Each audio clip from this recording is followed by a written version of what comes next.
पत्रकारिता दिवस पर आप सभी को शुभकामनाएं, बधाई देती हूं। और उस धरती को मैं नमन कर निकला। ये अखबारों की एक धरती ऐसी है, जैसा कि अभी नेवर साहब ने बताया, कि विभिन्न भाषाओं के अखबार, चाहे वो हिकी गजट हो, चाहे गुरुमुखी का हो, यहाँ से निकला। तो वो एक यहाँ की जो व्यवस्था है उसको बताता है, उस क्रांति बात करता है, वो जागरण की बात करता है कि जो चेतना लोगों में थी, जिसकी वजह से ये चीजें संभव हो पाई। मैं आदरणीय विशंबर नेवर जी को मैं धन्यवाद देती हूँ, और कि उन्होंने एक बार फिर हिंदी पत्रकारिता दिवस के अवसर पर आप सभी लोगों को और हम लोगों को भी अवसर दिया कि हम लोग उस धरती पर आए और अपनी कुछ बातें यहाँ साझा कर सकें। ये हमारे बीच में आदरणीय हरवंश जी हैं। वो एक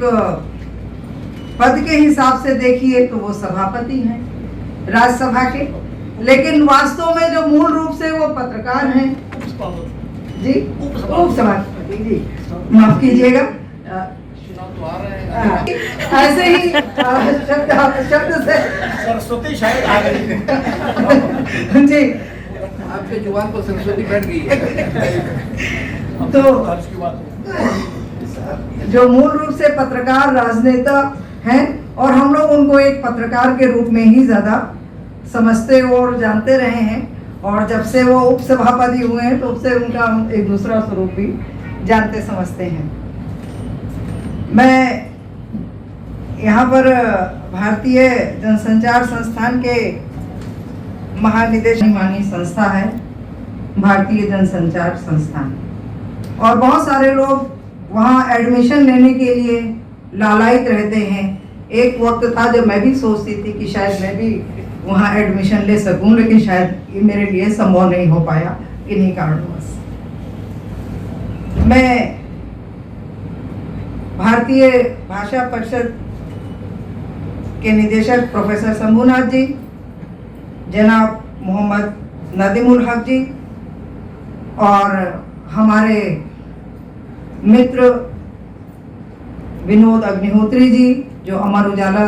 से हैं, पहले लखनऊ में थे, अब दिल्ली में हैं, और प्रेस क्लब के कोलकाता के अध्यक्ष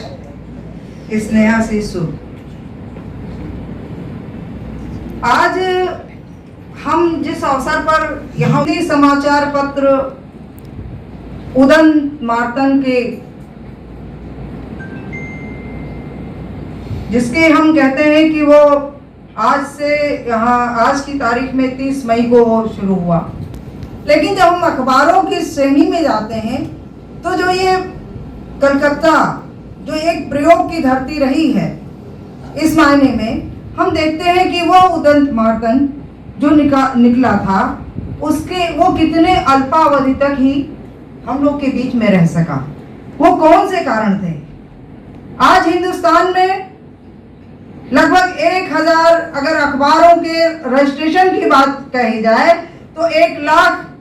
अखबार रजिस्टर्ड होंगे। वो उनकी मृत्यु और उनका जीवन कितना है, इसके बारे में भी हमें एक बार विचार करना पड़ेगा कि वो कौन से कारण हैं कि जिसके कारण समाचार पत्र जितना जन्म लेते हैं, जो रजिस्टर्ड होते हैं, वो संचालित नहीं हो पाते हैं। इस पर भी हमको विचार करना पड़ेगा जब हम आज यहाँ पर हम उदंत मार्तन के लिए हम बात कर रहे हैं। वो समय वो और था, आजादी के समय की जब पत्रकारिता की बात करते हैं, जिस मिशनरी पत्रकारिता की बात हम करते हैं, तो वो मिशनरी पत्रकारिता वक्त के साथ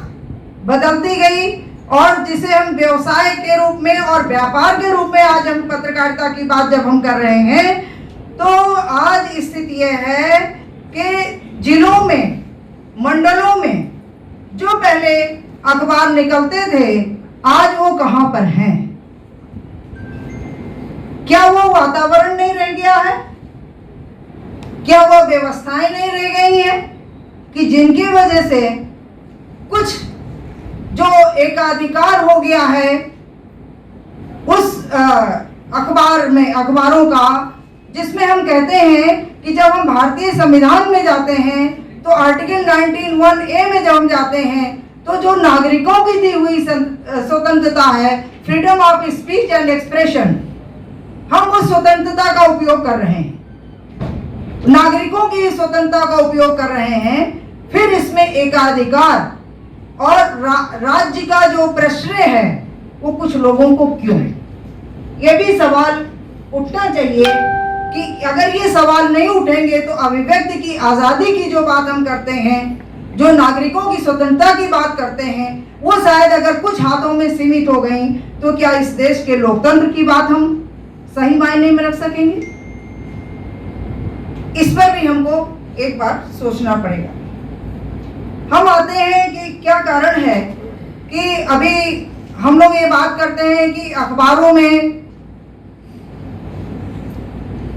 संपादक नाम की संस्था, क्योंकि संपादक एक टीम वर्क के रूप में काम करता है, संपादक नाम की संस्था का जिस तरीके से क्षरण हो रहा है, मैं तो नहीं कहती हूँ कि एकदम से समाप्त हो गई है। अंग्रेजी अखबारों के लिए हो सकता है कि वो दिल्ली मार्केट और मुंबई मार्केट और हो जाए, लेकिन अभी फिलहाल अभी हिंदी अखबारों में ये है, भले ही वो नाम मात्र की हो या वास्तविक रूप में हो, कार्यकारी संपादक के रूप में है ये हो,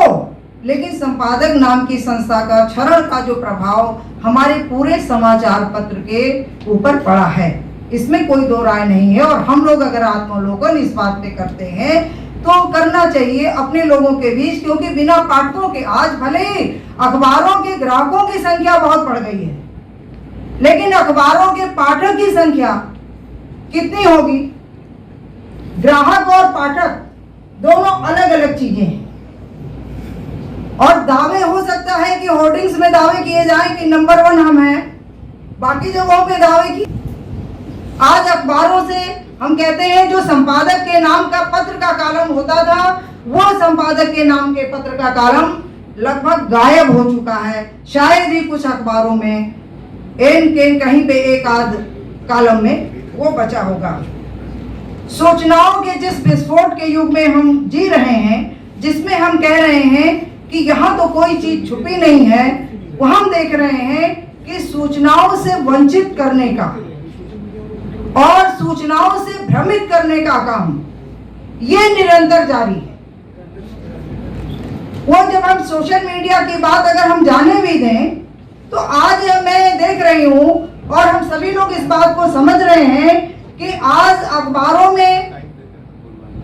प्राइमरी सोर्स जो किसी खबर का होता है वो प्राइमरी सोर्स खत्म हो चुका है, सारे सोर्स सेकेंडरी हैं। जिन सेकेंडरी सोर्सेज के माध्यम से हम आप पाठकों को अपनी खबरें दे रहे हैं, क्योंकि फील्ड की रिपोर्टिंग बहुत कम हो चुकी है और इंटरनेट से आई हुई सामग्री ही हमारे लिए वो सेकेंडरी और थर्ड सोर्स के रूप में जिसे हम अखबारों में परोस रहे हैं, उसकी सत्यता कितनी है इस पर भी हम जब हमारे पाठक सवाल उठाते हैं तो आज हम क्या दे रहे हैं अखबारों में? सवाल उठ रहा है कि अगर पुलिस ने, जो गवर्नमेंट एजेंसी है, जो गवर्नमेंट ने बता दिया, अगर आपको बता दिया ये चोर है, हमने इनको चोर कहना शुरू कर दिया, हमने उसका दूसरा वर्जन नहीं दिया, जबकि हम कहते हैं कि भाई दूसरा वर्जन चाहिए। अगर बता दिया किसी को आतंकी है, कितनी बार सुप्रीम कोर्ट ने कहा कि आप कथित रूप से कहिए, सीधे आतंकी मत कहिए। तो जो पुलिस का वर्जन है, बाकी जो एजेंसियों का वर्जन है, वही हमारी खबर